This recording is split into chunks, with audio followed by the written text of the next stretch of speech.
You're now watching Showbiz Now, your daily showbiz update. Tila ayaw nga magpaawat ni megastar Sharon Cuneta kaya naman ang mga netizen kanya-kanya na ngang reaksyon sa ginagawang ito ni megastar. Sino nga ba ang pinapatamaan niya sa social media? Si Gabby or ang kanyang husband na si former Senator Kiko Pangilinan? Actually, marami nga ang ngayon ay nasa sentiment kay Senator or former Senator Kiko Pangilinan.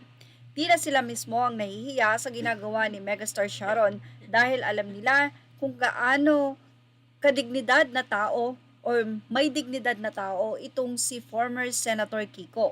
At dahil nga sa ginagawa ni Sharon ay nadadrag pati ang kanyang name. Sino nga ba ang mga tinutukoy ni megastar Sharon Cuneta sa mga cryptic post nito? Ilang mga netizen ang sinasabi na baka hindi talaga si Senator. Baka naman si Gabby Concepcion talaga ang pinapatamaan niya. Narito ang mga latest post patama nitong si megastar Sharon Cuneta na tila talaga may pinatutukuyan na tao.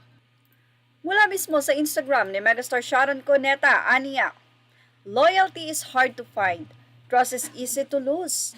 Actions speak louder than words." Well, hindi pa dyan nagtatapos ang mga hirit ni megastar Sharon Cuneta. Anya pa, "Loyalty is about people who stay true to you, behind your back." Hindi pa din dyan nagtatapos dahil sabi niya, "Boom! And only you. No sidekicks, yak. You deserve someone who is utterly obsessed with you." Ganyan na nga ba katindi ang nararamdaman ni megastar Sharon ngayon? Say naman niya sa isa pa niyang cryptic post, "Exactamento bro, bawal two-face. You deserve to be loved and to be missed. You deserve to have someone who notice the emptiness in the air when you are not around." Naman sa mga netizen, narito ang kanilang naging say. "Advance Happy New Year mga classmates. Sharon, please tama na. Kaumay na. Pagod na kami. Oo na. Panalo ka na." Ang isa ay sinabing 4 days to go bago mag 2024 kaya maingay pa sa papotok ang megastar.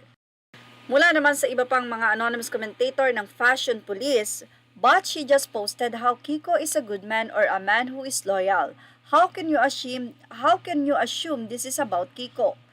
Ano ito? Steering controversy? Naawa ako kay Kiko. He seems to be a grounded man and yet his wife is high and pabebe queen. I'd rather be poor than be married to this woman. Say naman ng isa, "Sharon, Christmas, dami mong hanas. Ayaw mong magsaya ang mga anak mo or husband mo. Ang dami mong drama sa buhay. Grabe na yan, iba na. Hindi na nakakatuwa. Totoo kaya ito or promo lang? I guess tingnan natin after the movie. Hiwalayan mo na si Kiko. Be with Richard, Robin, or Gabby. Sila talaga ang mga true loves mo. I'm sure they will give you whatever you're looking for. I'm sure they're all dying to leave their wives for you. You're special, Mega. You are their totgas." Hindi naman ng isang netizen, "Where are her friends? They need to check in on her and tell her to stop posting for her own and her children's sake." Yan ang ating Showbiz Snap update. Images are all credit to the rightful owners and thank you for watching Showbiz Snap.